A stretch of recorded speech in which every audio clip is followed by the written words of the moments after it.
Happy Halloween. We're live. We are not very well lit, are we? No. So this is a trick or treat stream. It's also quite an experiment because we are doing this in one of the units of our unfinished multifamily house because where we live right now, not easy for trick or treaters to see. We don't have a very high rate of trick-or-treaters anyway in our neighborhood. Mm-hmm. I think our max we got was one year we got 8. And we had to sit physically on the sidewalk to get that. It's because there was a fence in front Well, it's of our house. because it was like a full construction site. Yeah. So we sat like just on the sidewalk pretty much. And then last year we got even fewer. Right now, the weather in Portland is like halfway decent, but there is an atmospheric river on its way. So that is supposed to start like within the hour. We will see how the trick-or-treating goes. I have 2 donuts though. We don't have our usual setup, as you can probably tell. So we have 1 camera. We do not have an overhead camera. Fuzzbubbles asks if this is the new kitchen. No, this is our rental unit's kitchen, as well as all the blueprints for the place on the kitchen island right now. With this unit, our unit is in the top, and so the entrance is further back from the road. This one is closer to the sidewalk, and so we have lit it up and put a skeleton and a pumpkin outside in the hope that a trick-or-treater will appear. I don't think we've actually turned on the porch light yet, though. Have we done that? I think it's on. It might actually be porch light o'clock. Let me see if it's on. It doesn't look like it is. It's on. Oh, it is. Okay. The third floor would make sense, actually, for doing trick-or-treating if there wasn't an active construction site, because there's no way we're going to be able... I think if we decorated it well enough, we can get people back to the other door. So theoretically, God, I hope next Halloween we'll have tenants in this unit. Yeah. We will not be trick-or-treating from their living room. But that's also probably why the sound sounds a little odd, because I'm on a lav mic. But we have 2 donuts. I might be able to get my iPhone to work as a camera. Aaron is thinking about, Aaron's trying to make the donut cam happen. But for now, I can hold this up to you here. This is a pumpkin pie donut. And since I'm dressed as pumpkin pie, I figured that would be good. It's got a pumpkin filling, a cinnamon sugar glaze, and a pumpkin mousse and drizzle on the top. It's really excellent looking, and it is the last day for this flavor because they're switching on a Saturday, which sounds a little nuts. And then this one is mainly for Aaron, who was the one to go get the donuts today, so deserves these $6 donut because it is a Dubai chocolate donut. So it is phyllo dough with pistachio mousse and then a dark chocolate. And then there's little, I think it's pistachio shreds. What is it? No, it's shredded phyllo on the top and toasted pistachios on the top. Also, I would like to point out that it came on this gold serving tray. Which is not usual for them. Yeah. This was so popular and sold out that they ended up doubling the amount of these they were producing. Oh my God. The Dubai chocolate thing totally missed me. The time when I realized Dubai chocolate was a trend was when it was being made fun of on late night, like political talk shows. And that means that I totally missed the trend on the internet. But I don't like chocolate, but I do like pistachio and I like phyllo dough. So I am gonna I'm gonna have a little snack of that, but that's mainly an Aaron one. And depending on how many trick-or-treaters we have this many Halloween candy. These are all regular fun size Halloween candy, but I figure I'll just give everybody their choice. They can get 3. I think the first year we said that everybody could take 2, and then we had a ton left over, so I think I'm going to tell everybody to take 3. There's 2 or 3 things in there that I can't eat, So that at least has slightly cut down on me pre-taxing the Halloween candy. But, oh, Nova and Anna say happy Halloween. Lovely. Does this work? Mm-hmm. Oh, wow. Aaron got this.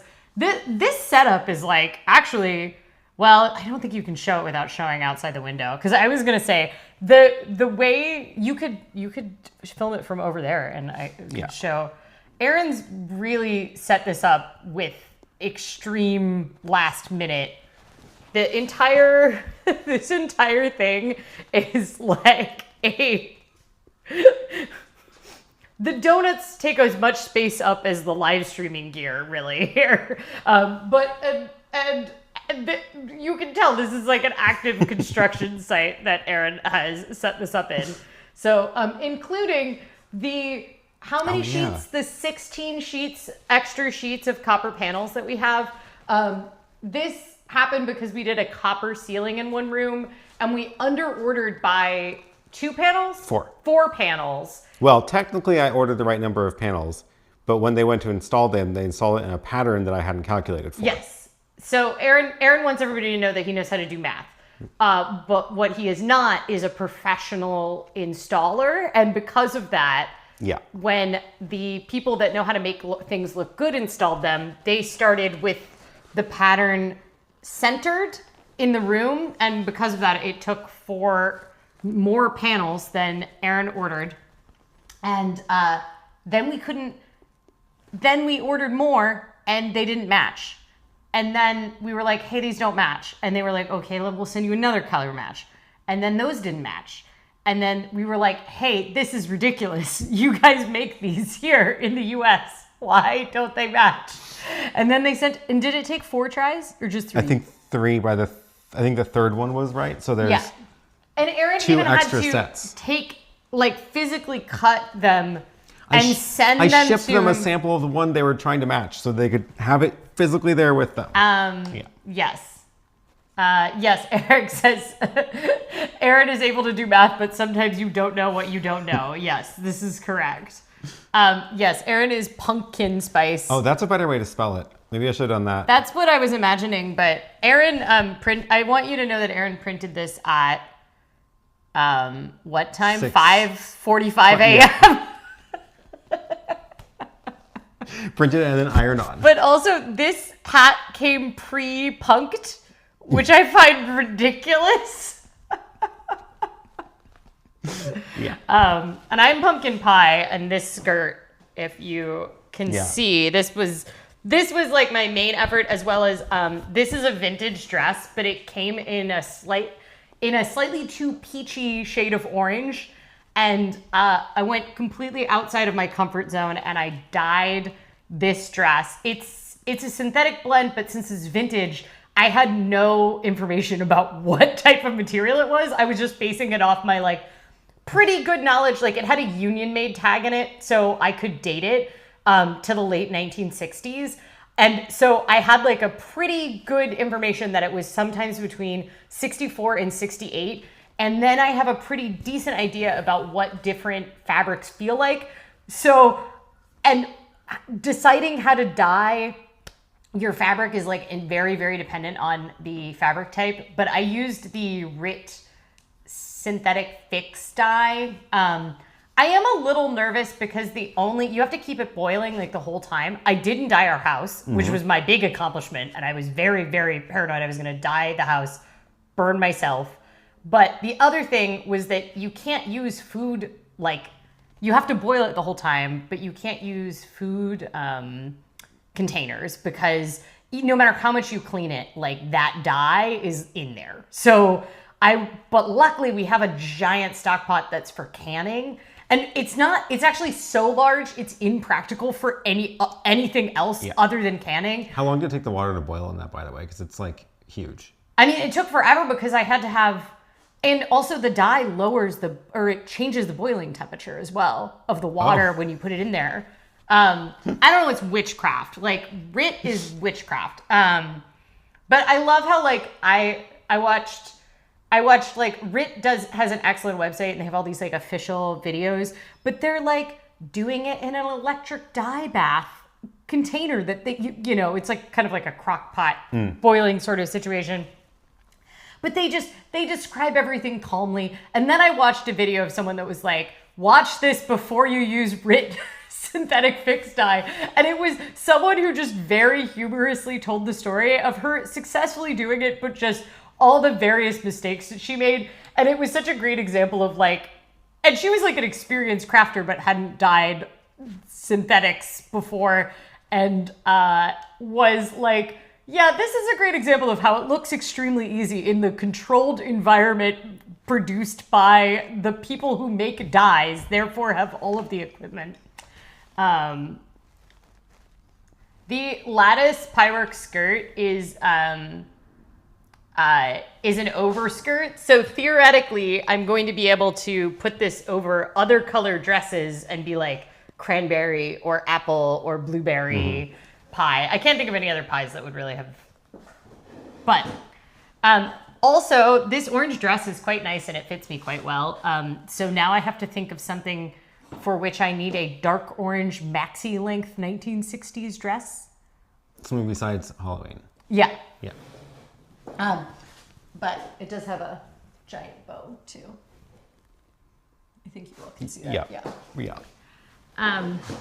I did not make the hat. I got the hat from Etsy. I also have tiny, from Etsy, I got tiny pumpkin pie earrings, but you probably will not be able to really pick them up on camera unless you have a very large. I can. Oh, show a Aaron's close-up. going to show them. They're quite nice.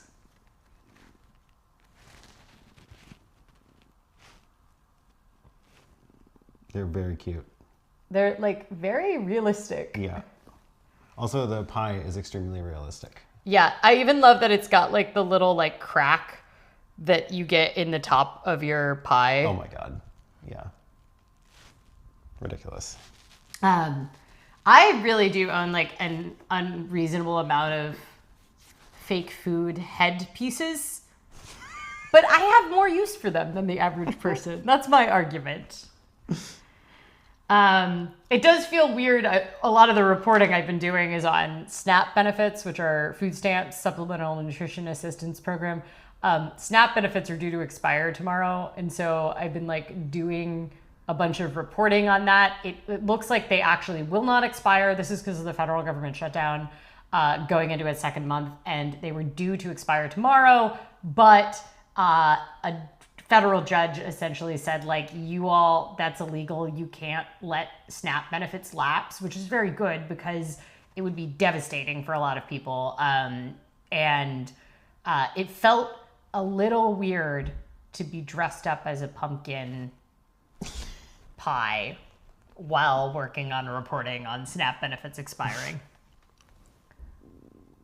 Ursula says, I think I'm going to send dyes I want dyed to specialty places now. In-home dyeing is such a faff. I didn't actually know that you could send stuff to get dyed. I mean, I guess it makes sense. Yes, it makes sense. I will say that, like, I know that the textiles industry is like has horrific environmental impacts, but the amount of water and like poison water that I created by dyeing this made me be like, ugh. Just think about all of the little bacterias in the wastewater treatment plant that died chewing on that dye. Winter said, I ended up on the old stream by accident. Oh, did you have to make a second stream? No. Where were you? Or did I accidentally send out a link to the old stream? That is possible because I copy that text over. I like how Patreon keeps giving me new features that I have no desire for, but they don't give me the features I want, which is like a template every week. The ability to click into text without having it send me out to the link. We can spy on people walking by on the street. Is it spying? Much better here. Is it spying? It's spying if they don't know you're watching them. I guess. It's not just called people watching. Yeah, I don't know. Maybe it's people watching. We're going to be able to do that from our balcony, though, eventually. Yeah, true. I haven't lived at like 10 feet from a street level. A really long time. I don't know if ever, actually. Yeah, I guess that's true. You clicked the wrong one from Patreon, too. Yeah, that might have been me. Cool. Now I kind of want to investigate. Hopefully, people figure it out. We're supposed to talk about budgeting. I will say that right now, my perspective on budgeting is that you have to just control what you can control, because for Americans right now, it's just full chaos how much stuff is going down that the average person has almost no impact on. The amount of people that have been out of work for a really long time. I did see a very dumb post about an out of work IRS lawyer. So he works for the IRS. He can't go to work right now because of the government shutdown. He opened a hot dog cart called Shysters, and in his full IRS lawyer suit sells hot dogs in DC. I think if the IRS is shut down, we shouldn't have to pay taxes for this month. Eric says, given how many people set off the alarm setting foot on your property, I think you have every right to look out your windows at them. That's actually a good question. Did you just turn off the alarms? Because it's about to get dark. It turns on at 8. Okay. Yeah. Yeah, well, we'll be done with live streaming by then.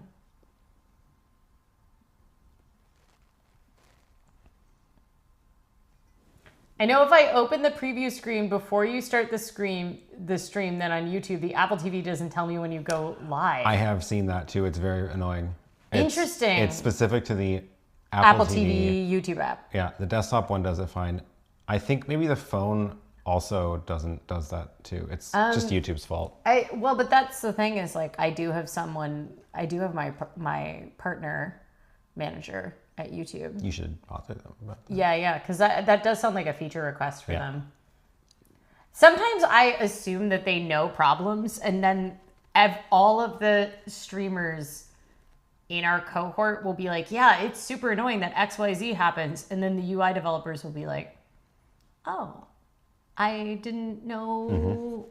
And we're like, this is the thing. How do you not know? Because they don't use the product. I guess that's true. They essentially don't use it the way like heavy users do. Also, I will say, even if they do know about it, they may not prioritize it over other things they're being asked to do because they don't think it's causing enough of a problem. So unless you actually tell them, then yeah. Ursula, I will say that while it might have been a bit of a faff, I didn't hate it. I didn't hate the dying. But that's only because it went well this time. Yeah. But now it's given me a false level of confidence. Because I also thought it would end up getting very patchy. So the camera might not pick this up because it's quite faint, but there's a line down the front. That was there already. That was there on the piece when it arrived in the like peachy color. And I thought that this would cover this, but it did not. But the rest of the dye job is totally even. I think that might be my only budgeting feedback for now. That's it. I'm supposed to go test the hot tub. That was what that notification was. I can't get up to the hot tub right now because the painters have ladders set up everywhere. Yeah. Might have to just... What trip back was this for the painters? Like in... Total time. 4th, maybe? No, it's more than 4th. It's more than 4th. They have been back here more than 4 times. Maybe. I don't know. I mean, if you count days, yeah. This is like already day 4 this week. No, but they've been back so many more individual trips, I think. Now my purple light that I put on the porch looks more blue. I'm looking through it through frosted glass, but... should we eat our donuts already? Should we dive into our donuts? I brought a napkin because these both look like very messy donuts. We also had to like carry everything over from the main house, including tables and chairs. I was walking with my pie hat and then like a purse filled with a pumpkin and like various other things, and this hat in heels carrying this, and the painters walked past me and I was just like, hi. He looked about He looked about 19. The painter that walked past me is really young. I actually don't know if it was the painter or the concrete crew, because we have two crews in right now. Someday we'll have a house. The ADU is now the main house. Shut up. It's true. It's where we live. I mean, square footage wise, no, but also technically it is not an accessory dwelling unit anymore. So it is not. It is, and that's that. You have to be an accessory to something to be. And so it became its own property. So its own unit. It's still on the lot. Didn't get divided, but it is a single but family the lot residence. did get divided. No, it's an imaginary property line. Literally, it's an imaginary property line. Is that a technical term? It's a technical term. It lets us calculate the fire separation distance between buildings based on the imaginary property line. I hate it. I'm so happy to see this kitchen in a more or less fine, settled, touched up shape. This is what's actually more upsetting about this. This kitchen hasn't changed in about a year. Oh, but the under cabinet lights are done now. That's new. Aaron's gonna show you behind me. I have to tell you. And they can get dim, or they can get really bright. He has a lav mic on. Yeah. This kitchen has been like this for a very long time. At least since a year. Yeah, it's been a year. I don't know why the dimmer for the kitchen lights is over here. That seems backwards. Oh well. I heard children screaming. Maybe that means trick-or-treaters. I love imaginary fire safety math. Winter likes dyeing fabric, but do you like dyeing synthetics? Because that's the other part, is the synthetics, you really, to take a noxious thing and make it another color, you need a very noxious catalyst. I tried to print photos of these, and my printer is broken, but we will update the donut log next week. I put in the text of them. I think we should do it. We don't have a talking dough and donut. Oh, I didn't put that clip in here. Okay, should we sing it? Talking dough and eating donuts. Someone just walked past and laughed as we were doing us doing that. Oh, we might have trick-or-treaters. I think they're trick-or-treaters. Do you want to go first? Yeah, let's see if they come up.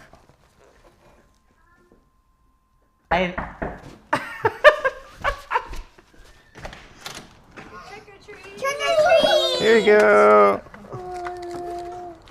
Yeah. I want. Ooh, Sour Patch Kids. I want this one. I want this. Oops, you dropped your hat. Oh my gosh, I love your chicken bag. Thank you. It's so it's really good. cool. Thank you. Everybody loves my chicken bag. Did you get one? Oh, there you go. Nerds. Happy Halloween. Trick or treat. Oh, they can pick up, because you have your mic on, they can pick up the sounds of the children. That's great. That's great. I feel comfortable about putting the sound of children on the internet. The 10 out of 10 theme song. Thank you. I don't get small ones at the door of the apartment. Okay, so what did we have? We had a mermaid with a chicken bag. Yeah. a very tiny tiger on their mom's shoulder. Mm-hmm. The tiger is not at age of... He's not aware they're a tiger. Not aware they're a tiger or that they exist yet. And then what was the other one? It was a butterfly. A butterfly, okay. Big butterfly wings. Okay. Yeah. Yeah, so there you go. There's our... So we need to keep a tally. This is very important, because we keep wondering how many that we've gotten in previous years. Did you tell them that it can get multiple? They figured it out. Okay. Okay. 1, 2, 3. That was 4. 4. Okay, 4 trick-or-treaters, if we're counting the tiger. No, there were. So should we count the tiger? I guess. Well, the tiger didn't get candy. The tiger didn't get candy. Yeah. Okay, so we're gonna say 4. Okay. Okay, we are rural, so trick-or-treaters here. All in favor. Do you do trunk or treat in the rural areas? Because I'm always curious about the trunk or treat thing. I love trick-or-treating in the city because it's the one of the only times you meet your neighbors. It's the walking in costume holiday. Meteor X, you should absolutely have trick-or-treat in a 55+ community. That sounds ideal. Sorry, I squished the frosting a little bit on the bike over. It looks better than Actually, often it does. yeah. It looks pretty good. Not the best lit, but okay. So this is the pumpkin pie one. It's got pumpkin mousse inside, a cinnamon sugar drizzle, and then pumpkin mousse on the top. Pumpkin mousse inside. I don't see it yet. It's just piped through the middle, I think.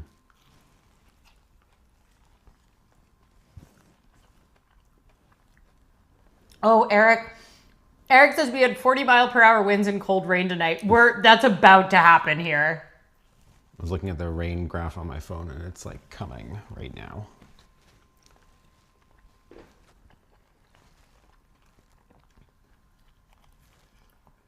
Get me a text. Okay, it's really just pumpkin pie filling. Oh, okay. It tastes like really good pumpkin pie filling. The combo with the donut is pretty good. I feel like all of the flavor profiles are like pretty excellent. Mm-hmm.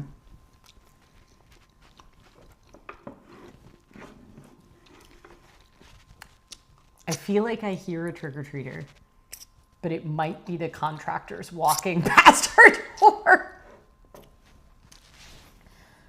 People do trunk or treat. I had not heard of trunk or treat because I guess I was very lucky that I grew up in like a walkable area. What's trunk or treat? You go to like a parking lot, and then You trick or treat out of cars? you trick or treat out of the back of people's cars. So like there'll be a parking lot, and then like each car. Oh my god. I could see decorating your car being really fun though, and I also could see doing a trunk or treat with a cargo bike and being the coolest fucking person there. Okay, yep. Because you could make a spooky cargo bike Yep. situation. So this donut was called pumpkin pie, right? Mm-hmm. I think it's pretty accurate. As a pumpkin pie eating myself, is this cannibalism?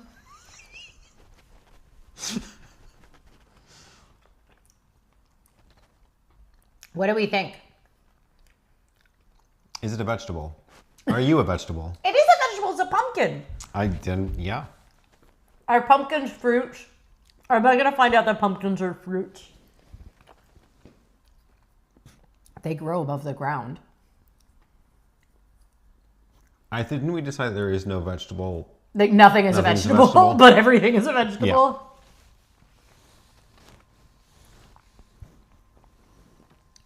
My favorite trick-or-treater today was a small king about 4 who walked up our stairs so carefully with his dad, got to the door, and his dad turns to him and goes, "Where's your bag?" He had left it with his mom at the curb. Oh. Did he have to go back down for it, or did mom come up with it?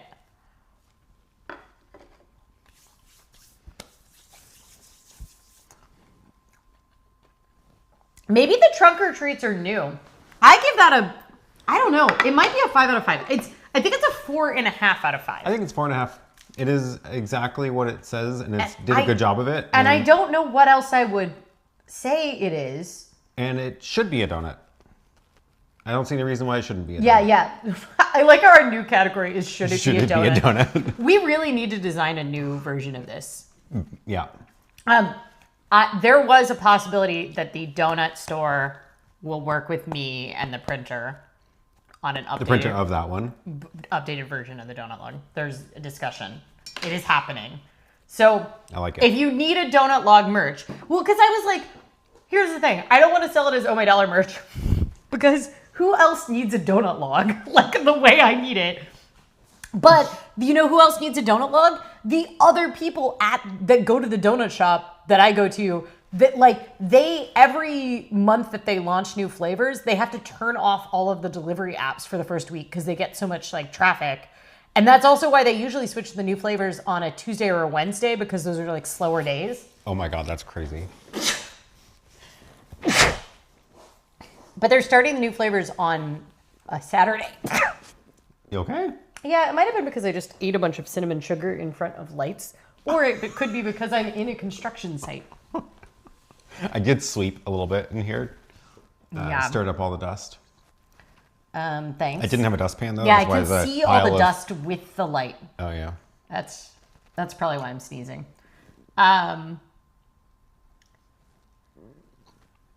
Everything is a fruit, but only some things are vegetables. I think pumpkins qualify as a vegetable. I thought vegetables have to be underground. I don't think so. My friend did a TARDIS decor on their car that year. See, I think that decorating the car could be kind of fun, but I feel like decorating a house is more fun, but is more expensive. So you could probably decorate your car for cheaper and make it look cool. But you're very limited by the shape of the car. You know, with a house, you've got like maybe a yard to play with or like vertical space. I don't know. I saw some pretty good yard decorations on the bike to the donut shop today. That's because on the way to the donut shop, you go through the neighborhood where people take it very seriously. There was a skeleton that was literally 20 feet tall. Yeah, I know exactly which house you're talking about. Yeah. That neighborhood steals all of our trick-or-treaters. Because it's like close enough to here. It's like... You would go there because it's close enough that you would go there to like, because you know there's good candy. Yes. And well, and it's also like, at least traditionally, I think that's not as true as gentrification happens in this neighborhood. Traditionally, it's almost all single family homes. They have like pretty much no apartment buildings in the neighborhood. And they are very high income people. Like I think the first house that sold for $1 million in the city of Portland, now a house selling for $1 million is not news, but that was the first time a house sold for $1 million, I think was 2010, 2011 in the city of Portland. There's like a ritzy suburb where I think there'd been $1 million houses for a while. But it was in that neighborhood. So.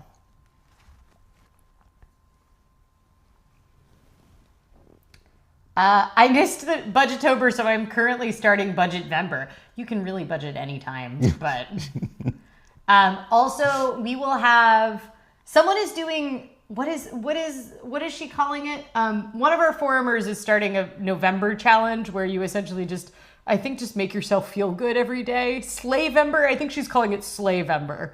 Anyway, Really draw the vowel there, otherwise it sounds like a very different word. What does it sound like? Slavember? Slavember? That would work too. No. Slavember? What? Never mind. What does it sound like?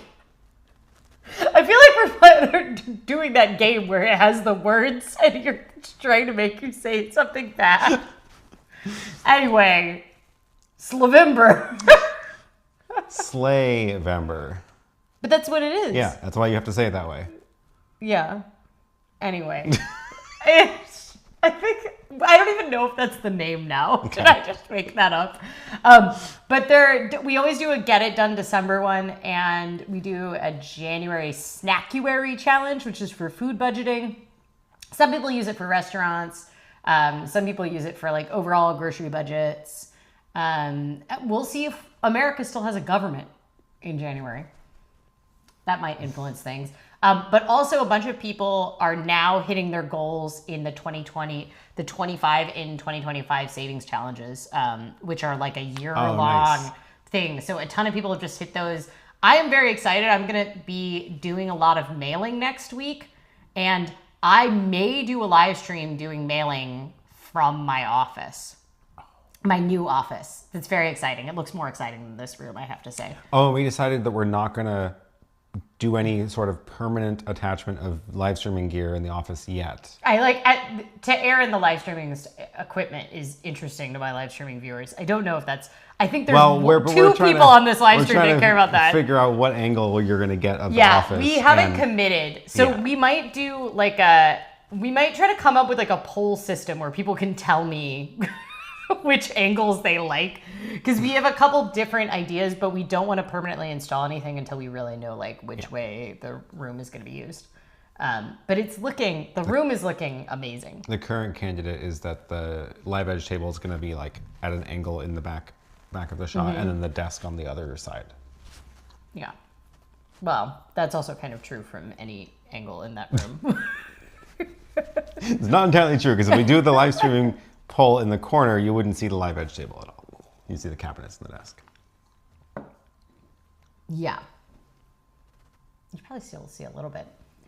We got a guy on a main road that has a skeleton on a smallish riding lawnmower. It's scale-wise, it's an amazing the first time you see it.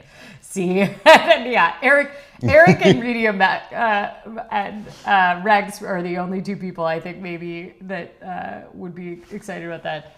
Do you want to try the chocolate one? I'm gonna eat some Halloween candy. No, I'm not. Where is it? You have to say trick or treat. What? You have to say trick or treat. Trick or treat.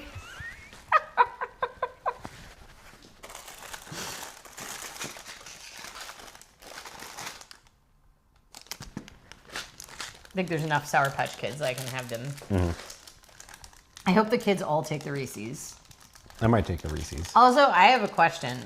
Do you think the fun size Reese's are smaller than a regular sized Reese's? These are the fun size? Oh, they are? Yeah, absolutely. Wow. These are very small. The Sour Patch Kids bags have like 5 Sour Patch Kids, which turns out to actually be a reasonable amount of Sour Patch Kids.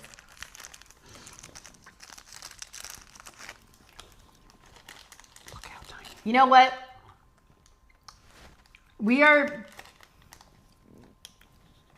We're back to the vegetable as a purely culinary term, not botanical at all.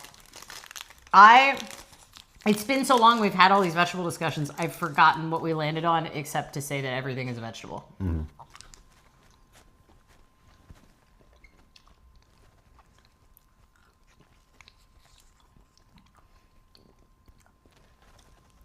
Okay. By the way, I don't have to get up at 3:40 a.m. tomorrow. I do. You don't have to get up quite that early. What time do you have to leave? My flight board's at 6:20. Yeah, you do have to get up pretty close. Mm-hmm. But you could get up at 5 and be fine. Yeah. Yeah. The difference between 5 and 3:40 is more than an hour and 20 minutes. I'll be fine. That's my stance. I took this Saturday off because I realized the Halloween was on a Friday. We had vague dreams before. 1, Aaron totally forgot that he booked a trip, but 2, also when we had no idea if the house would be done, that we would host a party on Halloween. And then it became quickly apparent that some miracles would have to happen if we were going to do that in the way that we wanted to do it. Yeah. Well, also, I'm glad we didn't now, because it's fully not acceptable. Yeah. We could have hosted it in one of the other units. Yeah. Like this unit, which, by the way, looked beautiful, and then now they have to patch the drywall again. I think that maybe things should get installed before things get painted. I don't know if this is... I don't think that... Well, because one of the problems with painting like the entire house is that it's a lot faster to do it if you don't have stuff in the way. Don't have like all the fixtures or like doorknobs to go around and stuff. But is it a lot faster when you paint it and then you have to come back 3 times to paint it? It might be. Crazy.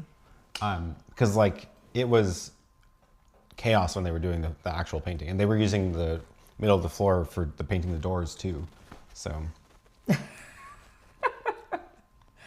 By the way, I got a orange wig for like a orangey forest fairy wig, and I thought, oh, it's gonna go great with this costume. It was the perfect color. It is not the perfect color on me. I immediately was like, no, that's not gonna work. I think if I was willing to block out my eyebrows and draw in like red eyebrows, I could maybe get it. But there is really that is not a color. Copper hair is not a color I should ever try to have. Which is kind of funny because I must have very different coloring than my mom because she had like coppery hair for a long time. And it looked good on her. So, but, all right. Should we eat the Dubai chocolate? Is this how we stay relevant?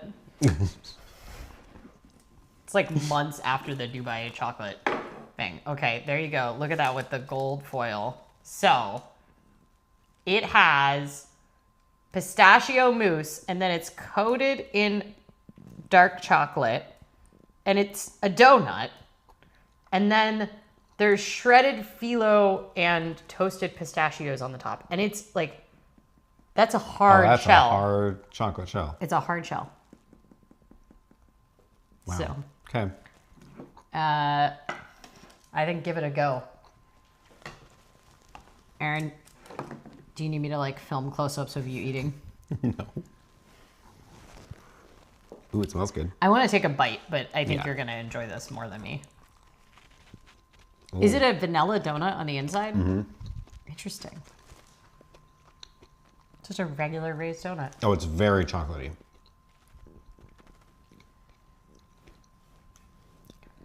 I wish Dubai chocolate wasn't so tasty because it's crazy expensive.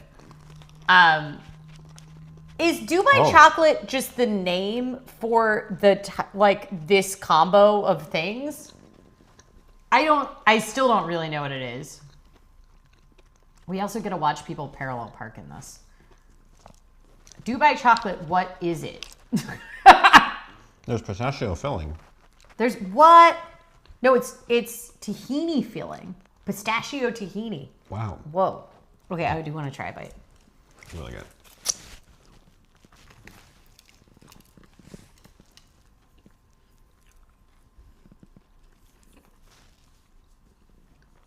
The messiness rating is... Mm-hmm.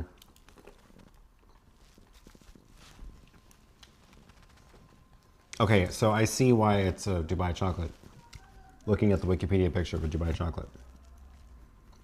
It's got it's got the pistachio filling. Pistachio tahini filling, sorry. Yeah. It was only created in 2021 by a Filipino chef and a British Egyptian engineer.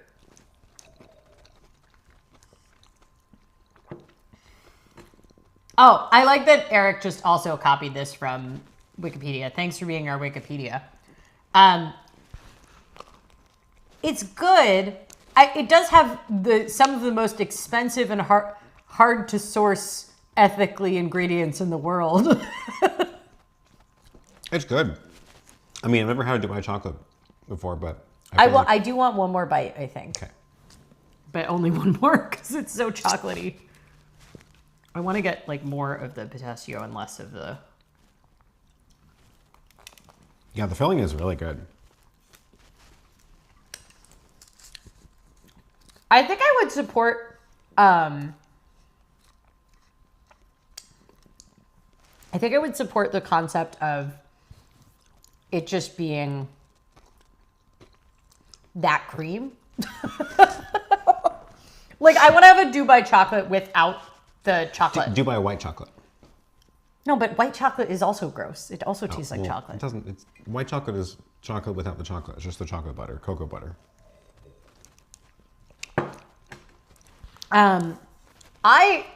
I think that I like the combination of stuff enough. If I didn't know that the price was significantly higher than a regular donut, are we gonna have trick-or-treaters? I'll go this time if so. No. Did you see movement?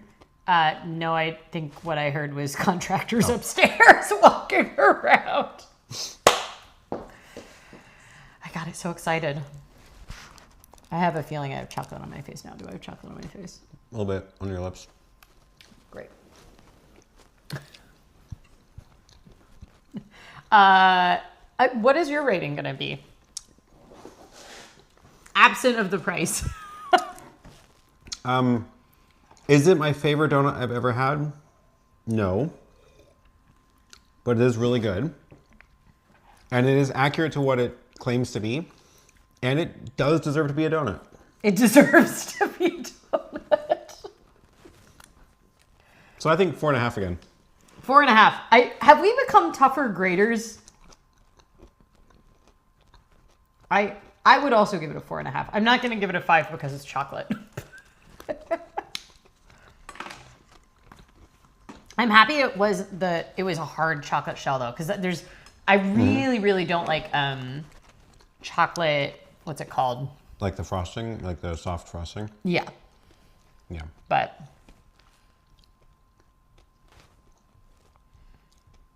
is this my table or I stole it from the apartment. Yeah. from the main house? You mean? Oh, the main house. The ADU main house. It would be really funny if the contractor came to the unit and knocked on the door. The trade is that they have to then finish something. Every contractor who comes, and you can have all the candy you want if you finish one task.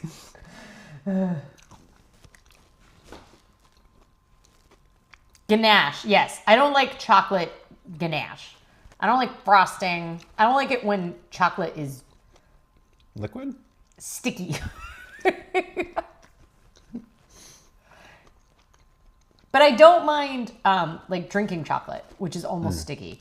Mm-hmm. But also drinking chocolate is like Speaking of sticky, can I have my like least favorite form of hot beverage. Maybe not my least. It's high up there for it's a low rated beverage. Guess what? I won best costume in my work costume contest. Of course you did. In the category, I had a problem with the categories because everybody was like, I don't know what category to submit in. These are the categories. Scariest, for which there was only one, and it was my coworker dressed as Lady Liberty with the flame with a sensor bar over it. Oh my God. And she was the only entrance into the scariest category. Then there was reflecting on a physical location, and keeping with public radio, we had like 3 people that submitted things with that. There was funniest, which my coworker dressed as Kramer won. And then there was literary, of which we had 14 entrants. And also, like, literary, I think maybe should have been punniest, because there were a couple that were like truly literary, but there was just a lot of very punny ones. And then there was Nailed It, which was best reflection of what a costume is supposed to be, which is such a public radio way to describe just best costume. But I won that category. Oh, nice. Okay. And guess what I get? Bragging rights and merch for my public radio station.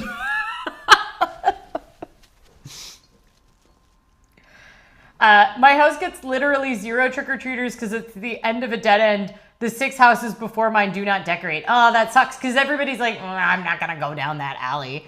I lived on a cul-de-sac growing up, but it was in the suburbs with like a ton of kids. And because of that, I think almost everybody, there was only like maybe one house on our whole block that didn't decorate for Halloween. We also had a lot more than 6 houses. So it was one of those things where it's not walkable by any definition of walkable, but it is walkable when it's a bunch of kids who live there and it's trick-or-treat Halloween. Here's to bragging rights. No, I also get a t-shirt, which, by the way, I have to pay for t-shirts I don't get them for free otherwise. So, hey, it's worth something. I actually, if one of them is a Hydro Flask water bottle, maybe I can request. I think what is probably going to happen is that the People in Culture, which is who runs this, I'm pretty sure what they're going to do is open the door to the closet of overstock of television shows that we don't have anymore, because we have like an awful lot of mugs for television shows that we no longer produce, and be like, you get your selection of this. I'm pretty sure that's what it is. But they did buy an insane amount of pizza, so... And they tried. They did get vegan pizza. It just was not from a place that does vegan pizza in a way that I like. How strange your chocolate tart tastes are. I just don't really like chocolate. I will accept chocolate. That's my stance. Like, if all chocolate disappeared, I would be none the sadder. But it is abundantly available, and I do like a little sweet treat. And sometimes, being vegan, my choices are sweet treat with a little bit of chocolate in it, or no sweet treat. And depending on the situation, I just don't like it. Like, it makes things, makes your mouth taste weird afterwards. Why do people like it? Also, like, ethically, like, chocolate is like coffee, where you're like, in the end, we're not doing so great on the, like, it's very hard to verify supply chains in a global commodity market for chocolate and coffee. Chocolate has the highest use of child forced labor of any commodity product. It's very, very hard to ensure that you have products not used with child forced labor. So that's cool. Love that. I think the rain is starting. I think I hear rain.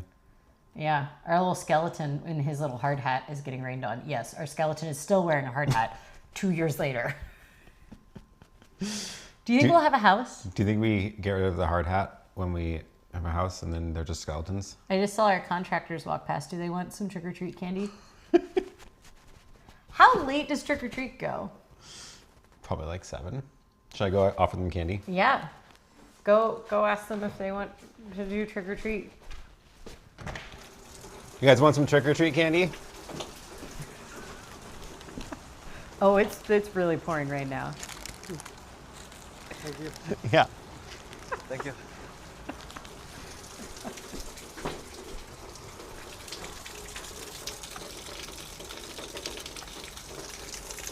You can only offer it if they yell trick or treat. Oh, now there's rain ASMR on the stream. Aaron, you have to show them these pants. Aaron bought pants that are like pre-punked from Amazon. How much did these cost? Not very much. But they have like extra. Oh, is there somebody at the door? It might be a trick-or-treater. Trick or treat. Hello. I'm a fainter. Thank you. You can take more than one if you want. Thank you so much. Yeah, Yeah. thanks.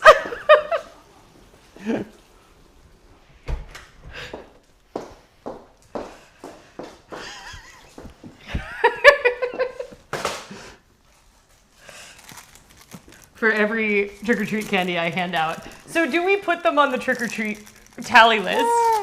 They would.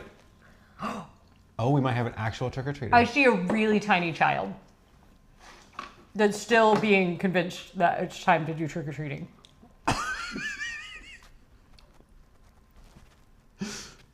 Or is that an adult human? No, it's a No, child. it's definitely a child. I don't know what they are looking at on the ground that is. Oh my god, I think they might be Aladdin.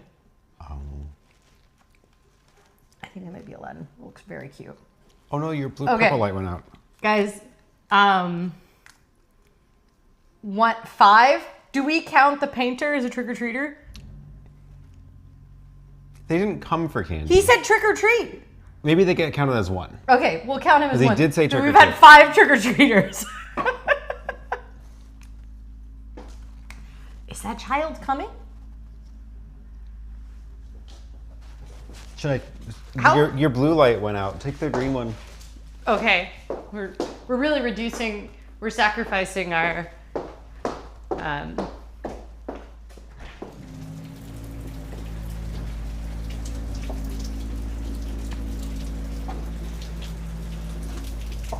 The child has moved past. Maybe Oh. they weren't trick or treating.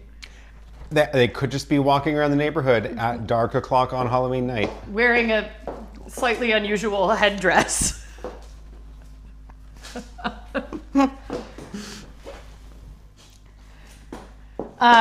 If we still have contractors working on our house trick-or-treating next year, I'm going to be really upset. Agreed. Unless it's for a new project. No new projects. New projects. No new projects. No new projects. What did everybody do for trick-or-treating? I think we've mostly already answered that question. I'm not going to I didn't promise the live stream would be entertaining or informative. I just said that we were going to trick or treat live stream. What happened this week? I had a live event on Tuesday. That's why I didn't do my stream at my normal time.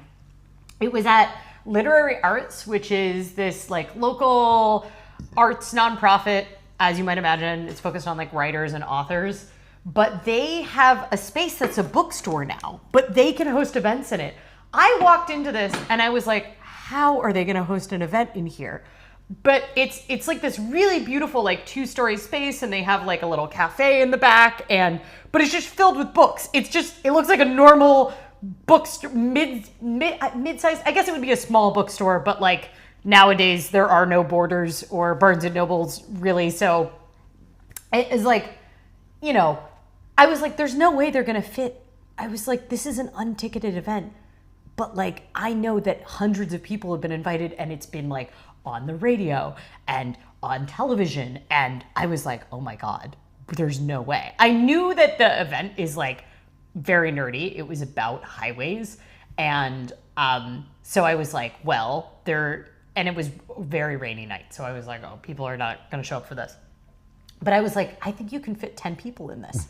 But I knew the previous week, we had hosted a conversation with Elizabeth Gilbert, the author of Eat, Pray, Love. And I was like, they fit this many, her audience in here. And I am not on the same level as Elizabeth Gilbert. So I was like, maybe it'll be fine. And then when I went in there, our sound guy was already running like all the mics, and he had a bunch of like tack boxes and everything. And they started moving the bookshelves, and all the bookshelves move out of the way to like, they're all on wheels, and they have it just like perfectly set up. And they ended up being able to fit like 50 or 60 chairs in there, which we had an audience of about like 50 or 60 people that showed up on a very torrentially rainy Tuesday night to talk about highway capping. Because we were mainly talking about the history of the I-5 expansion, which is the highway that we put through the majority Black neighborhood in Portland, and declared all of these, like, all of this community blighted to put a highway through it. And we had one of the people who grew up in that neighborhood whose family was forced out of it. And they were like quite a well-off family, and they owned like 1.7 acres that the city stole from them and put a highway through. And it's now the state would like to expand the highway because it's a major bottleneck on the West Coast, right? Like there's a bridge that needs to be replaced between Oregon and Washington. And they have not effectively figured out how to replace that bridge in any way. And it was like really challenging to figure out how to, in any way, replace that bridge without breaking environmental review. And essentially what they ended up deciding to do is continue to fight about it for the past 20 years and have no success. The state of Washington, the state of Oregon, they both have ended up like the legislature doesn't want to pony up for this money. So they said they wanted to expand this highway. And the only way the Oregon Department of Transportation can think to expand it is to add 17 lanes. I mean, just an absolutely bananas amount of lanes. And they did come up with a project where theoretically it's supported by the nonprofit who was one of the people that helped with this panel. The nonprofit that's like, oh, we want to cap this highway. And we want to bring back the neighborhood that used to be here, this historic Black neighborhood. This used to be the place where people came for jazz clubs. This was called the Harlem of the West Coast, and in a state that's 2 to 4% African American. And essentially that community got split in half and then everybody got dispersed. And they got their land bought by Multnomah County and by Oregon Department of Transportation for pennies on the dollar. And the whole idea is, we'll cap the highway similar to what they've done in Boston. So we had the host of The Big Dig, which is a podcast out in Boston about their project to cap and build a central artery through Boston, which has now succeeded, but took about 45 years. There was a lot of twists and turns. They have like a documentary podcast on that. And so we had him out in COS and he co-hosted with me. And then we had kind of someone who's very part of the No More Freeways group, who's very against freeway expansion, but is just a huge transportation nerd. And then we had someone who leads Dead Freeways bike rides to kind of like set the stage and tell the history. And then we had a historic resident of the neighborhood who's now involved with the project to try to get it capped. So they won this phenomenally large amount of money from the Federal Highway Administration to theoretically cap and expand the highway. So it's sort of like the dichotomy that the DOT had given them was the idea that like, you need to cap. If you want the cap, if you want to rebuild the neighborhood and open up these connections and not have this big annoying birth through the center of the historically black neighborhood, and you want to cap over it, then you need to have more lanes. That was the only option they had brought. So in many ways, the groups are not like the No More Freeways group is not in opposition with Albino Vision Trust. They work together, especially a lot of what they do is they like raise awareness about how bad health is right alongside the highway. Like there's a middle school, Harriet Tubman Middle School, that is right next to that highway, and the kids cannot go out at recess a bunch of days because the air quality is so bad because it's right next to the highway. I mean, we lived on a major street at the apartment And with the cars 10 feet away from and that was not even a highway. Not a highway. And the windows were just like constantly just full of black Every time I soot. cleaned those windows, I would go a week, I'd clean the windows, and it was just pure black soot. Or if you like touched the screen Yeah. of the windows, it would just be like, Well, that elementary school has like air AQI monitors specific to their playground because the air quality is so bad. And like rates of asthma are like always way higher along highways. And of course, like all of America has put these through communities of color, right? And immigrant communities. Anyway, so we had a long discussion about that. But I was really impressed how many people came out to talk about highways on a rainy night. And it was a really good conversation. I feel like if it hadn't been torrentially downpouring, a lot of people would have gone out to the bar like a block away at any other thing. There was also a conference that's in town, like a transportation conference. But yeah, we were like standing room only. The Barnes and Noble is my local bookshop now. It's about an hour car drive to get to a small shop. Oh my God, I'm so sorry. We live in Portland, so we're drowning in bookstores.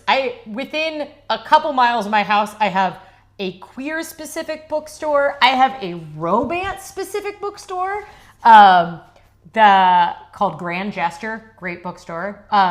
Pals, which is the largest independent bookstore in the country, called Pals City of Books, and that feels very accurate once you're in it. How many floors is it? I think it's 4 technically. but it has like half floors. Yeah, it's a too, little so it's confusing, like, and then it has like a rare books room too that's like kind of separate. But it's a full city block. It's a full city block. I mean, Portland city blocks are not the size of like New York City blocks, but and Powell's. What else do we have? Which is Union. We do have a Barnes and Noble, but they actually just converted to a used bookstore. It's a used Barnes and Noble, or like discount, maybe not used, it's discount. It's a discount Barnes and Noble now. They just switched over like 4 or 5 months ago. It's one of the only anchors left in our weird giant mall in the center of town. So what other things do we have? What other bookstores do we have? Well, and then we have Literary Arts, which is also within a couple miles. So drowning. And then like 5 used bookshops. I could probably roll to at least 3 used bookstores from here.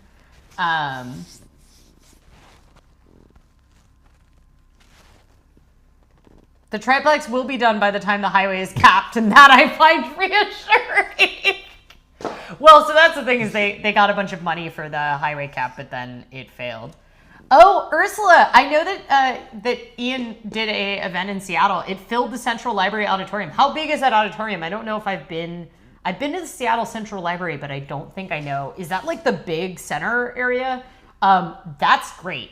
I do feel like for a lot of people in Seattle, because you guys are in the midst of a highway project right now, it feels a little more ever present to people. We're in the constant midst of a highway project they say is going to happen that doesn't happen. They've never managed to pass environmental review on any of those projects. So there are 2 great small bookstores in DC that I know of, but it's a hike.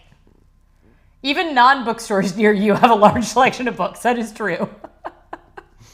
I'm thinking of like several cute boutique-y shops that all have like a sizable collection of books for niche topics near us. Oh, also, this is book related. So one of my guilty pleasures is that I occasionally buy Amazon Kindle Unlimited, and I usually buy it before I go on a trip, and it's because my Libby queue, one, they dumped how many Libby holds you can have. I prefer ebooks when I travel, and there's a lot of ebooks that you can like get on Kindle Unlimited essentially for free. So my strategy will be, before I take a trip, I will try to get a Kindle Unlimited free trial. And at the beginning, I would get these 3-month free trials, or these like, you get 3 months for $5 or something like that. And I eventually had used up enough free trials that even Amazon was like, no, you do not get any more. I don't care how many codes you find, because I kept making new accounts too. And I was very good, and I was committed to my Libby queue, and I was doing a great job. And then Multnomah County Library had to shrink the amount of books you could take out in the Libby queue, and I went, and then I decided, because also I will say I get a lot of ebooks for free as well, but I have to load them onto my Kindle because I get access to press books like quite often. I prefer not to read books that I have to read for work as ebooks though, because I want the ebook, but I want it on my desktop so that I can like copy and put quotes and stuff like that.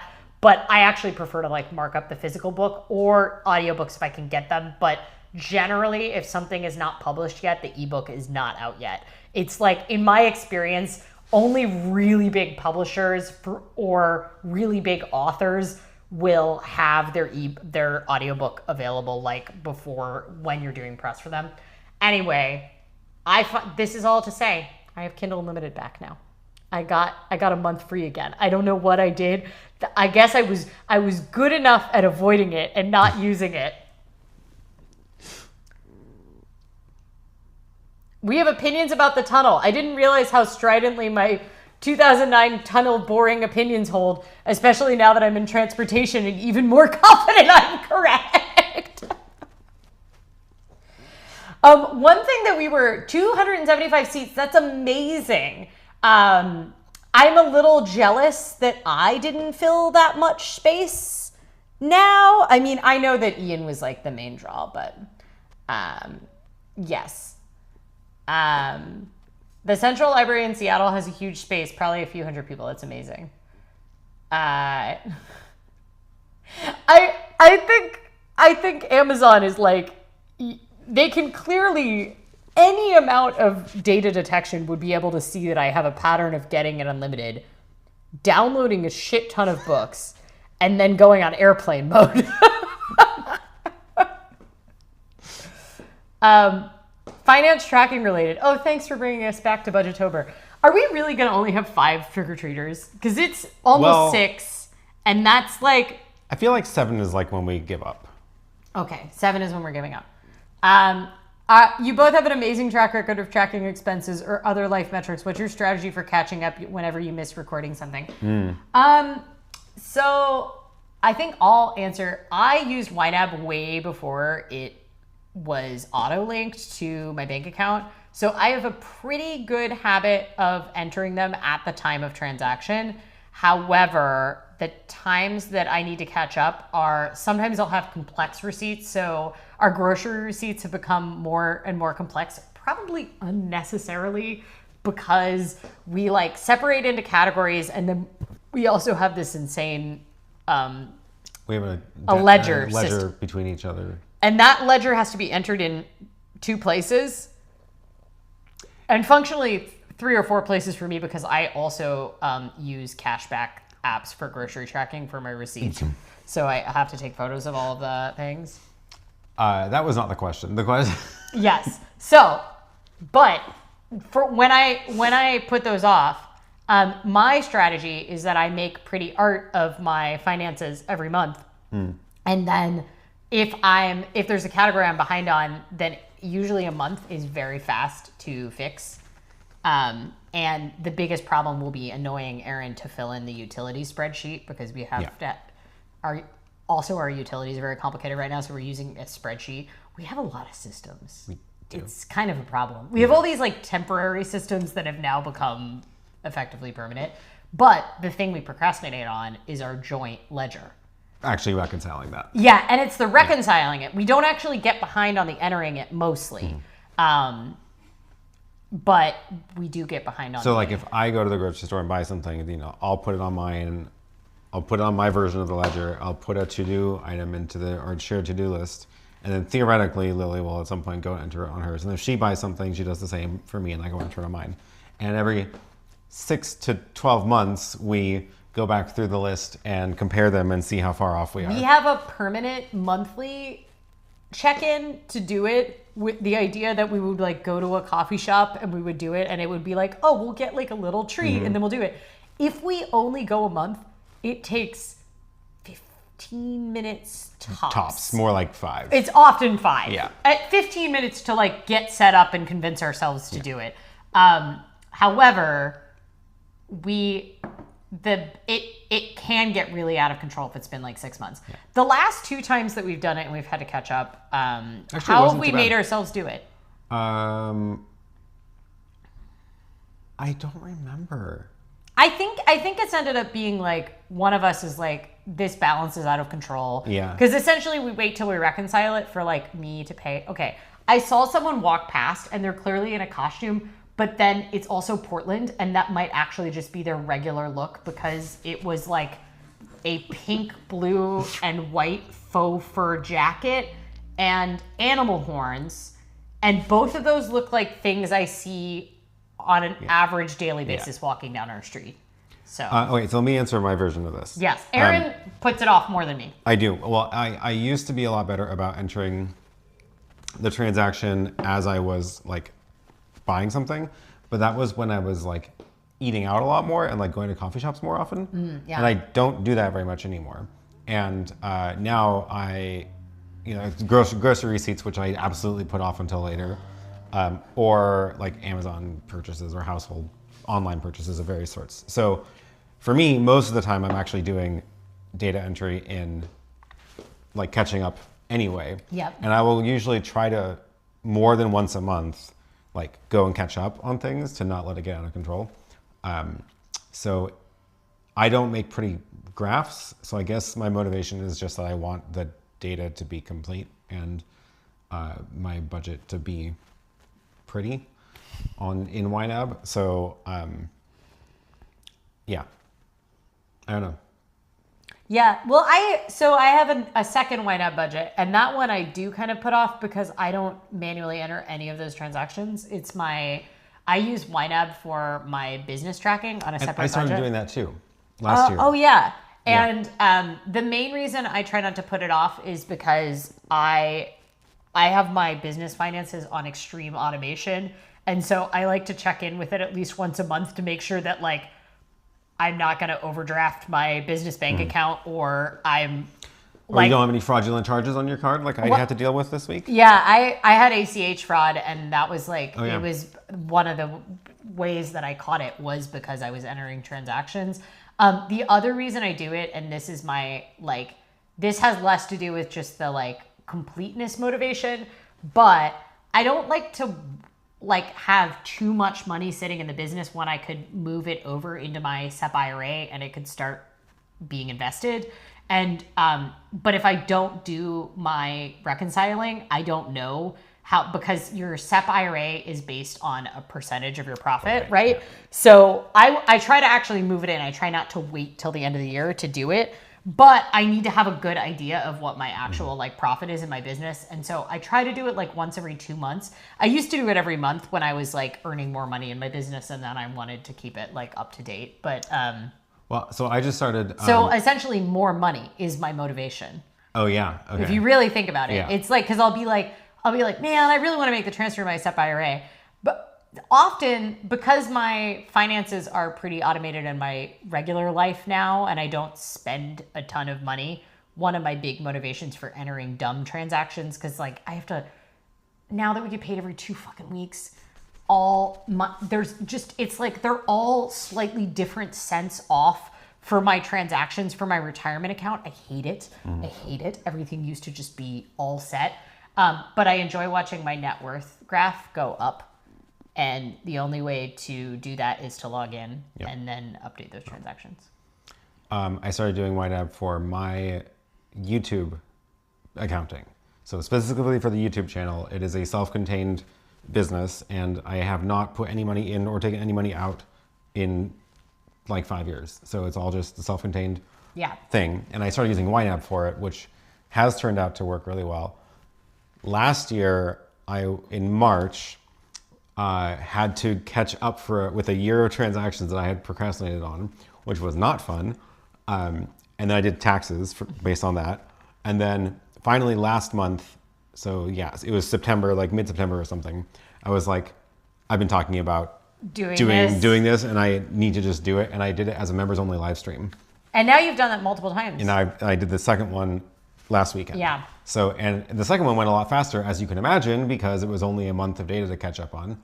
And, well, it's also interesting for people too. I feel like that's actually a really good members only live stream. Yeah, totally. I think it's interesting because, again, like it's a completely self-contained budget.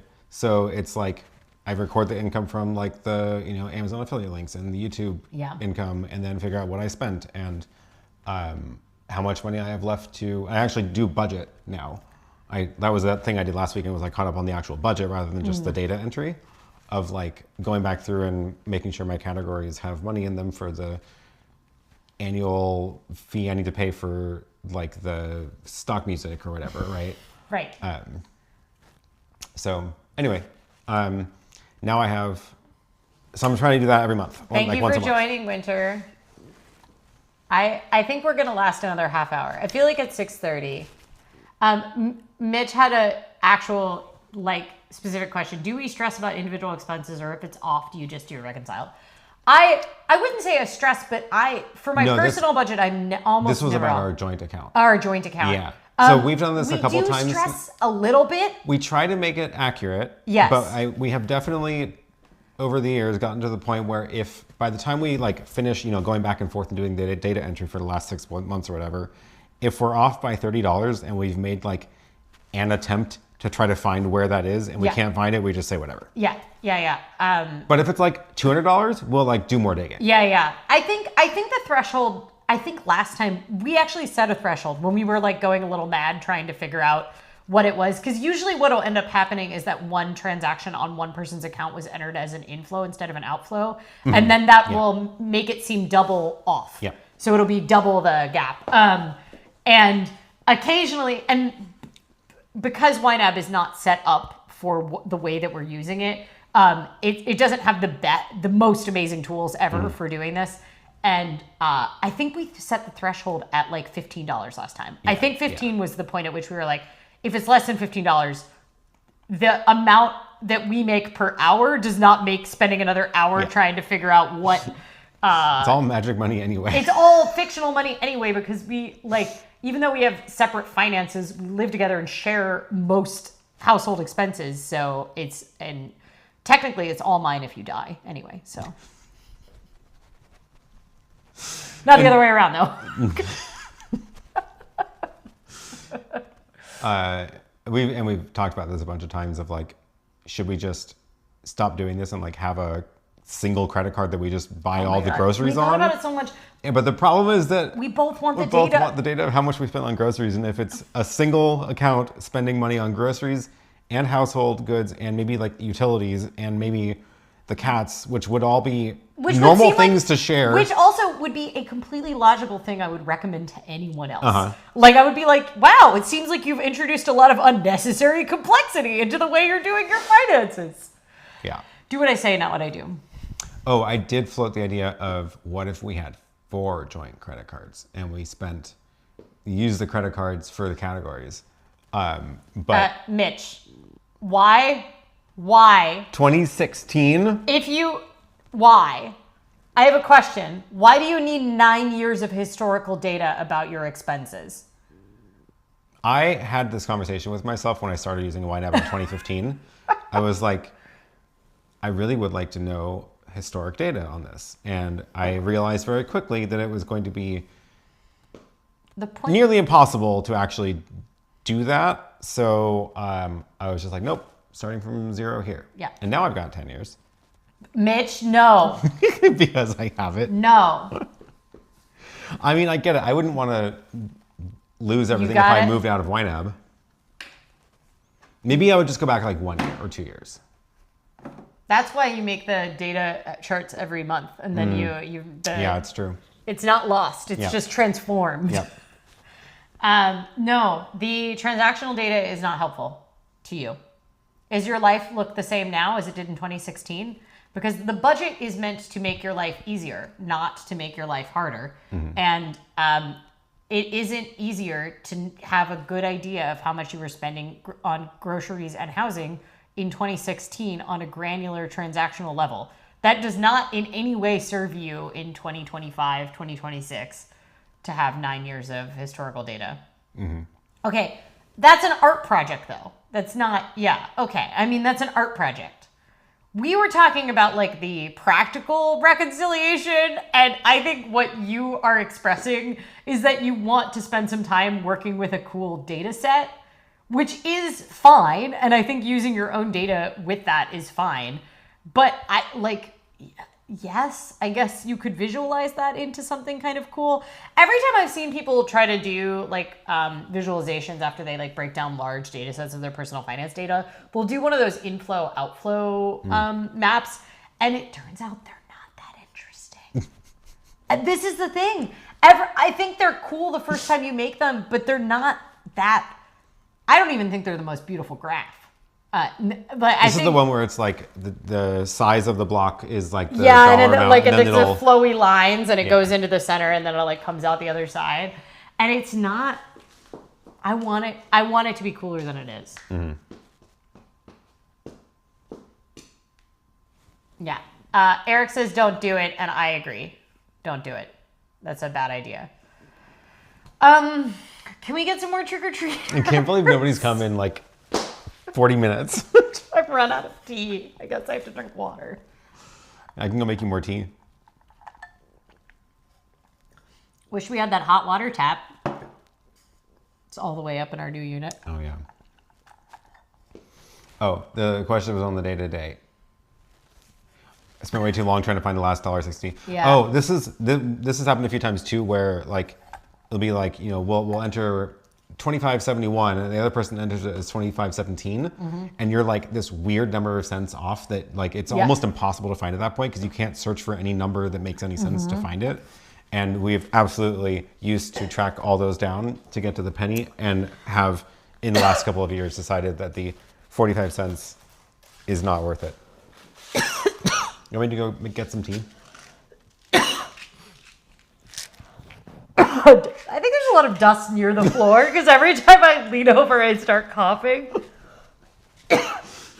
Almost as though we are in a construction site. It's very sad to me how we keep going between, like, it looks finished and then all of a sudden it looks less finished. I don't want to move, to be clear. I just want to be done. Yeah. I'm not looking forward to the actual moving. Although I am looking forward to setting up the new kitchen. Yeah. Well, because you keep buying things and you keep storing them in the new kitchen. I think we should have a House Files video setting up that kitchen. Oh, yeah. I think, because we got really loopy last time. We almost lost our shit last time. I don't think I've ever seen us so, like, annoyed with each other. Because it's such a small place that we couldn't move around anywhere until the kitchen was unpacked. But kitchens take forever to unpack, so... We need to do a House Files update generally. I don't think we'll do it as a live stream. Yeah. But then when are we going to When are we edit the gonna video? Maybe AI can edit for us. We really do need to do a House Files update, though. Now, we can't do it now, though. Well, now it looks like construction, at least.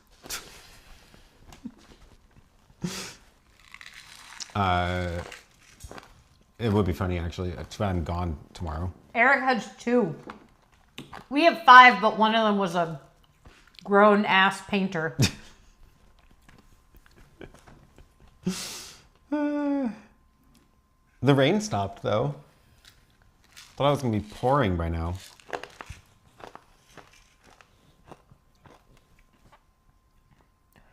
Are we going to go on a pub crawl?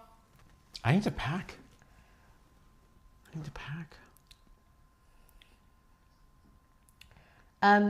Rain forecasted for the next... 12 hours. More than 12 hours. More than... the next 22 hours. Jeez. Yeah, but it's not... We don't live there yet. Was this thrilling content, guys, watching me eat nerds? I can't believe nerds were invented as a candy. They were like, oh, we have all these leftovers from the other candy. If we just, we just market it. That's why they're all just like totally... What's the other candy they're from? Well, I think now they're produced on their own, but...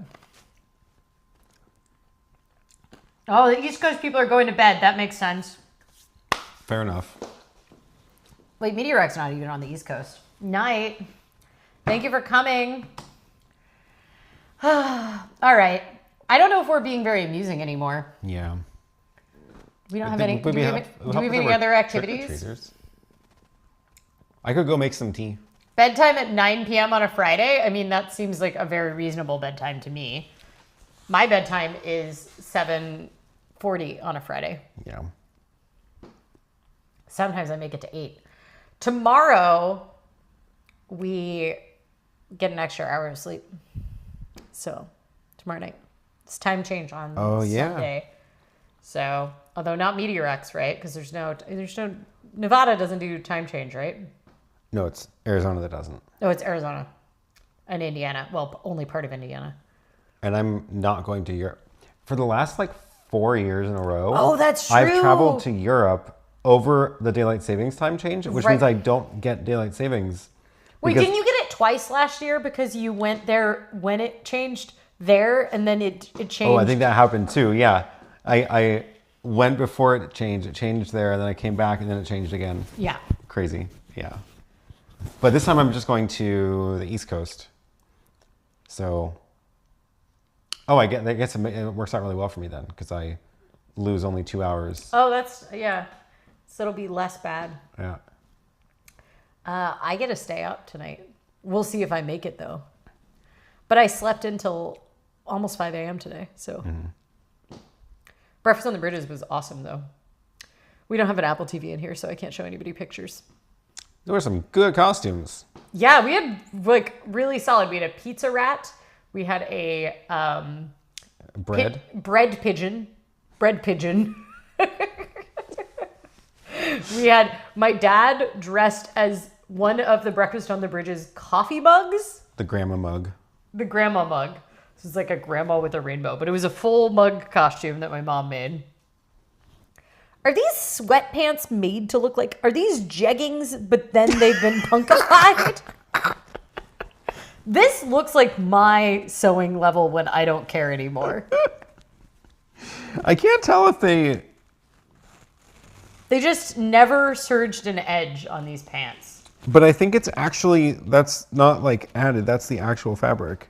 It's like made from scraps. Mitch says to wave if you pass Brooklyn. You might pass I will in the fly. plane. Oh wait, no, because I'm going to Boston first, layover in Boston, and then going to Montreal. So I think I'm going to miss. It'll probably be like if you peer really far outside though. I think I'm plane. sitting on the right side of the plane, so I'll wave. I'll wave. Guys, I don't think we're getting a single other trick-or-treater. I feel like I don't know. It does also feel later to me because it's so dark, but it's only 6 p.m. what time does trick or treat usually start? Isn't it like right before the sun goes down? I don't know the trick or treat on the like nearby business district. Okay. Trick or treat Portland times? I know some cities had it last week. Trick or treating in Oregon typically starts between 3 and 6 p.m. and can continue as late as 9 p.m. Thanks, Statesman Journal. Ask Portland subreddit, what time is trick or treating? Done by 9 or whenever you run out of candy.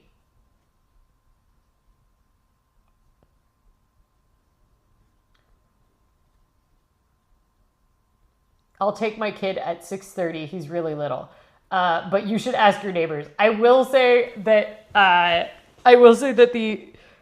one of my friends lives in an apartment building and there's one 3-year-old on their floor, and the dad went around and said, hey, my kid wants to trick or treat, but like on the floor of our so everybody, but there's only one kid, and so all the neighbors are gonna have like one thing of candy just for this one child. That's amazing. It's so cute. I like this idea. Reverse trick or treat. Just walk around to all the houses offering them candy. Well, so there's this thing called Trick or Vote, which is like a local organization that does political activism. They will do canvassing because it's right before the election. Because elections are usually the first Tuesday in November.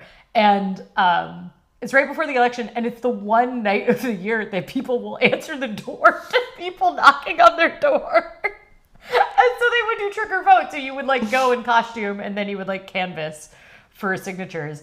I thought it was like a decent way to celebrate Halloween, was like going around and canvassing. So canvassing pretty much is reverse trick-or-treating. Mm-hmm. If you're really desperate to do reverse trick-or-treating, you too can sign up to volunteer for Greenpeace. To get paid minimum wage for Greenpeace. I've known people that have done that, like the professional canvasser thing, for like years, and it just seems like the most soul-sucking job. I had one night, I really needed a job, and I signed up to do canvassing, and I did one day of it. And I made it to like 10 houses, and I went, this is not the job for me. I don't want to do this job. It was like also in Oregon, so it was like dark. No, in a different city in Oregon than this one, and there's like no streetlights in the neighborhood that they sent us to. And I was like, oh man, I do not want to walk around in this dark neighborhood and knock on rich people's doors.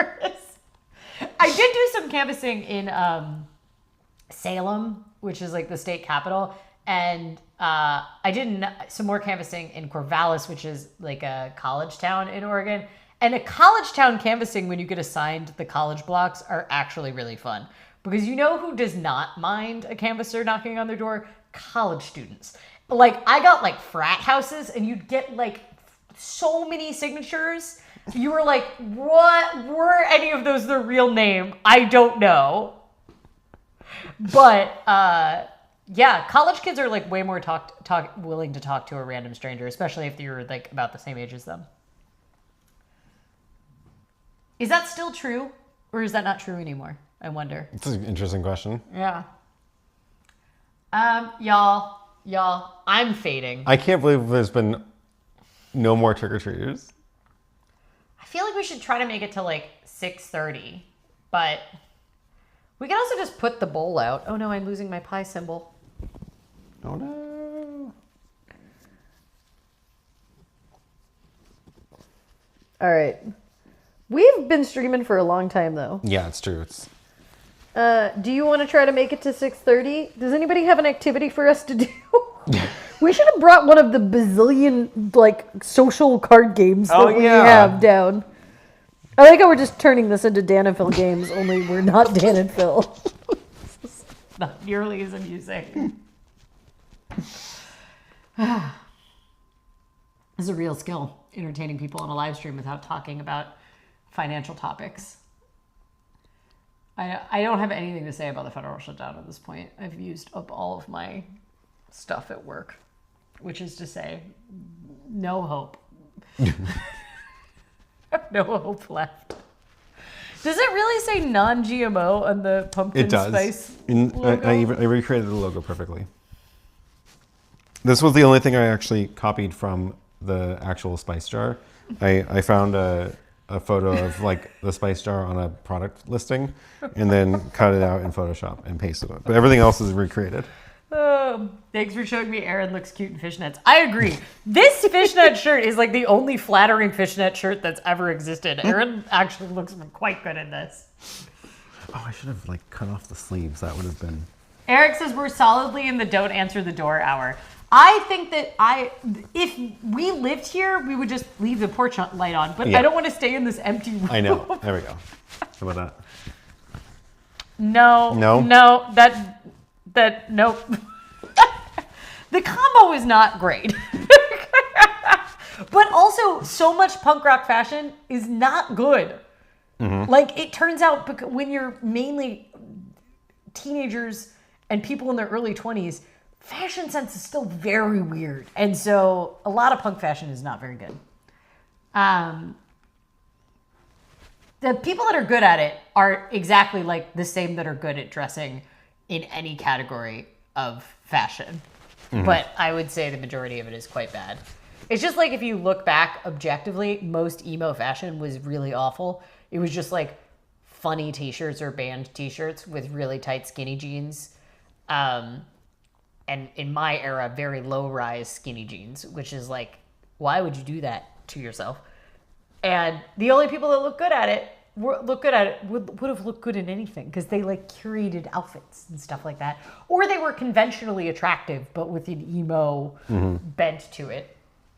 Okay, y'all. If we had like our regular kitchen here, we could keep going, but it's hard. It's hard when it's just like an empty room. Yeah, and these aren't the most comfortable chairs either. No. We're sitting in folding chairs. All right. We could put a bowl of candy out for kids. I don't know if we're gonna get any more kids at this point. But we could just put it out, See what happens. see what happens, and then... Do we have a camera on that porch? We do. Yeah, we could just put it there. And then also, like, will I be insanely upset if some kid comes and steals all this candy? No.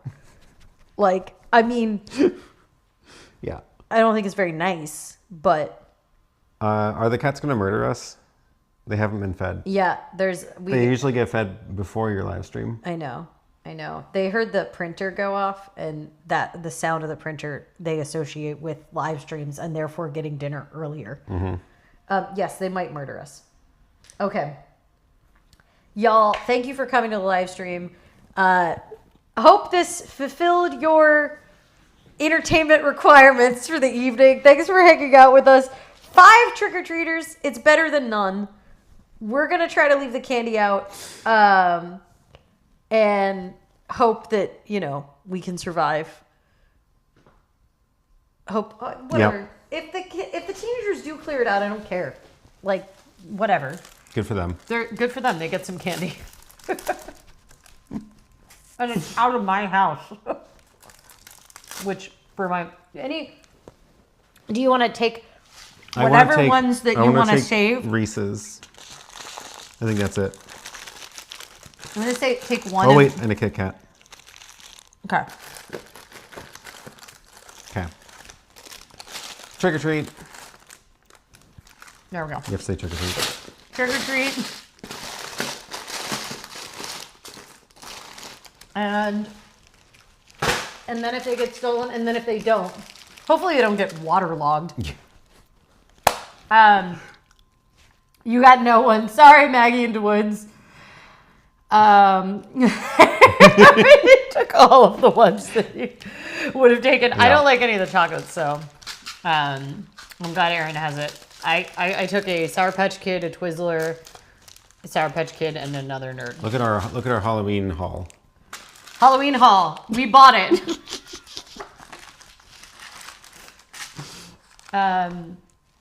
I could have bought just one bag, but the problem is that all the bags now are like very set like mixes. And I was like, no, but I want this. I need a sour bag. That's my complaint. I would not eat a single candy in Lily's hands currently. This is why I had a really good trade situation going on in school, because I didn't like chocolate and my best friend was allergic to chocolate, which turned out not to actually be true later on. But we had a very good hustle going where we would get all of our chocolate together, and the night of Halloween we'd separate it out. And then the next day we would trade it, and we'd get excellent trade rates because we were the only people trying to actively trade chocolate for non-chocolate candy. It was great. Also, I had this other strategy, which is that I didn't like chocolate. So when you get chocolate during like Christmas time in school, you know, they give you like Hershey Kisses or whatever, you know, do a school assembly or something. I would store them in the back of my desk. We had those like long kind of storage desks where everything is just sort of like an empty hole underneath the desk. I would take all the chocolate that I got at that time of year and I'd store it in the back of the desk. Then I would leave it there. And I would leave it there over winter break. Then I'd come back in January. Everyone else has eaten their candy on the same day that they got it. Then I'd have all this chocolate and I would be able to trade it for other things like pencils and pens, jelly rolls from the Scholastic Book Fair, all of the most valuable items, because it had a very high, you know, there were very low demand, or very high demand and very low supply if you waited it out. It was arbitrage. Essentially, I did chocolate arbitrage, and it's real beneficial. There we go. We brought it back to economics. Yep. I think it's the perfect time to end. Okay. Thank you all for joining us. Until next week, stay safe, stay hydrated, pet a cat if you have one available, and happy Halloween.